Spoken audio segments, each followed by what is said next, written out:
Once upon a time there was a king. He lived in a palace and had many servants, but the king had no sons. His only child was a daughter. A little boy lived near the palace. His mother and father were dead. He liked the palace's fine stone walls and its big courtyard. He came to play there every day. The king looked out of his window and saw the child. The little boy was big and strong. He could run fast and jump high.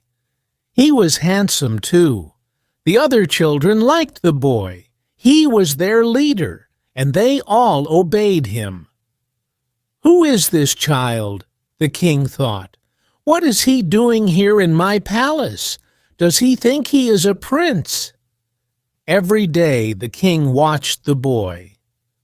Slowly he became afraid. "This child is too strong. The other children like him too much," he thought. So the king went to visit a wizard. He told him everything. "Who is this boy?" the king asked the wizard. "What will happen to him?" The wizard did not speak. He was afraid of the king's anger. "Tell me," cried the king, "or I will call my soldiers." "My lord," the wizard said at last, "this boy will be a great king one day. He will kill you and take your throne." The king went back to his palace. His eyes were dark with anger. He could not eat, and he could not sleep. At last he sent for his servants. "Catch the boy," he said to them. "Put him in a box and throw the box into the sea." The servants were frightened of the king, and they obeyed him. That night there was a terrible storm. The wind blew, and big waves ran across the sea. The waves carried the box far, far away, and threw it on a beach. The next morning an old man was walking along the beach. He saw the box and ran up to it. Inside, someone was crying. Quickly, the old man opened the box. He jumped back, very surprised. "A child," he said, "a little boy." He looked at the boy, and at once he loved him.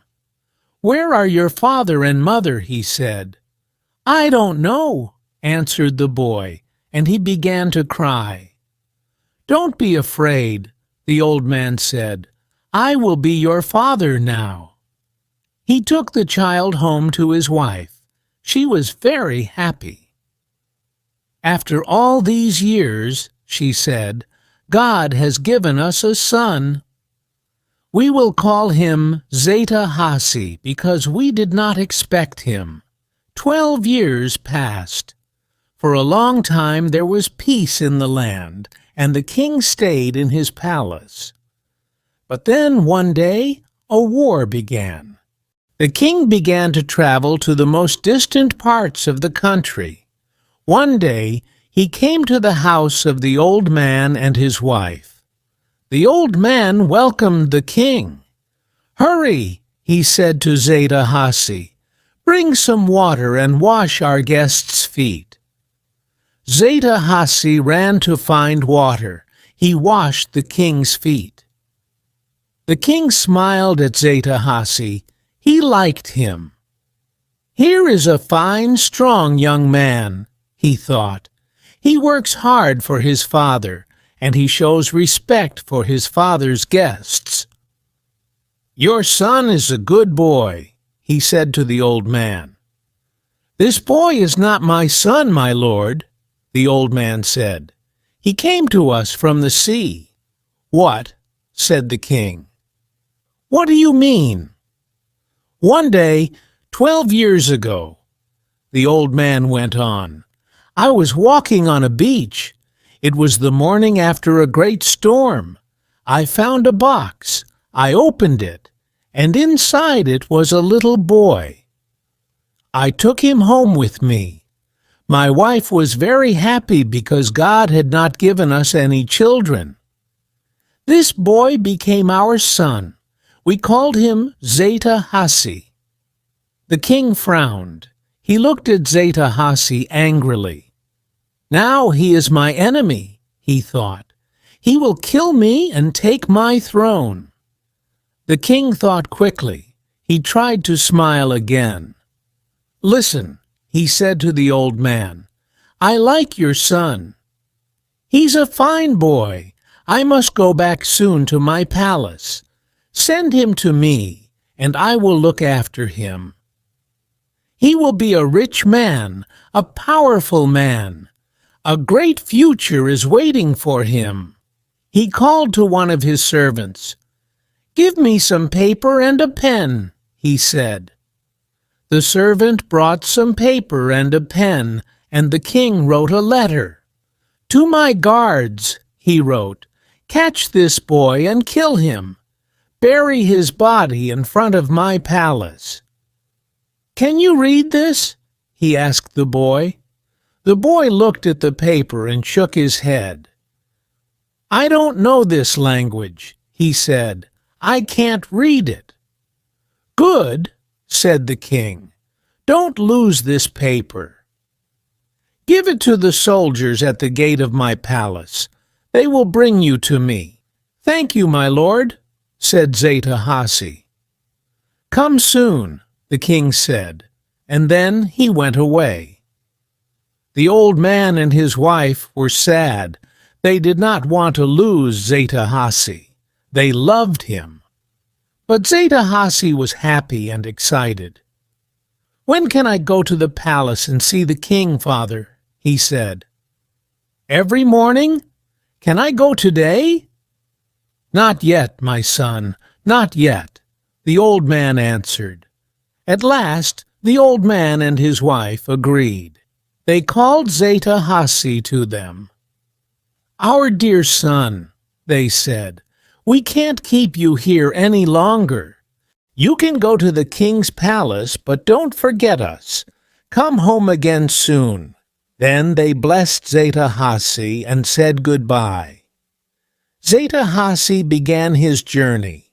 The road was long. It went through deep valleys and high mountains. On the highest mountain of all, he saw the wizard's eagle in the sky. The eagle flew down to Zeta Hasi. It began to peck at his clothes. The king's letter fell out of the boy's pocket. The eagle picked it up in its beak and flew away with it. No, no, Zeta Hasi called out. Bring back my letter. It's from the king. But the eagle had already gone. Zeta Hasi sat down on a rock. He was unhappy. The king will never see me now, he thought. His servants will keep me away from him. Then he saw something white on the ground. He picked it up. It was another letter.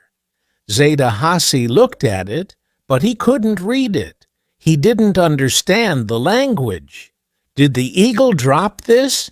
He thought. Perhaps the king's servants will understand it. Perhaps it will help me to see the king. He put the new letter in his pocket and went on down the road. At last, Zeta Hasi came to the king's palace. It was a fine stone building. But where are the soldiers? He thought. Where are the king's guards and all his servants? After a long time, a servant came out of the palace. He saw the boy standing by the gate. Who are you? He called out. And what do you want? The king invited me to come here, Zeta Hasi answered. The king isn't here, the man said. Go away. But he gave me a letter, said Zeta Hasi. Look, here it is. Show it to me, the man said. So Zeta Hasi showed him the letter. The man opened it and began to read. This man is Zeta Hasi, the letter said. He is a prince. I have chosen him to be my daughter's husband. Arrange the marriage quickly. Do not wait for my return." The servant bowed to Zeta-Hasi. "At once, my master," he said. "I am happy to see you. The princess is here. I will obey the king and arrange the wedding. You will be married tomorrow." The next day, Zeta-Hasi married the king's daughter. The cooks made a great feast. The musicians played wonderful music. Zeta-Hasi saw his bride, and she was very beautiful. He loved her at once. In the evening, the king came home. He rode up to the palace on his white mule. "What's happening here?" he said. "Why are all these people here? What is the music for? And why is everyone dancing?" "My lord," the servant said, "Prince Zeta-Hasi arrived yesterday. He showed me your letter. I obeyed all your instructions, and today he married your daughter." When he heard this, the king was very, very angry. "What?" he shouted. "This boy, my enemy, has married my daughter?" His mule was frightened by the noise, and it reared up. The king fell off. His sword ran into his side, and he died. And so Zeta-Hasi became the king of the whole country.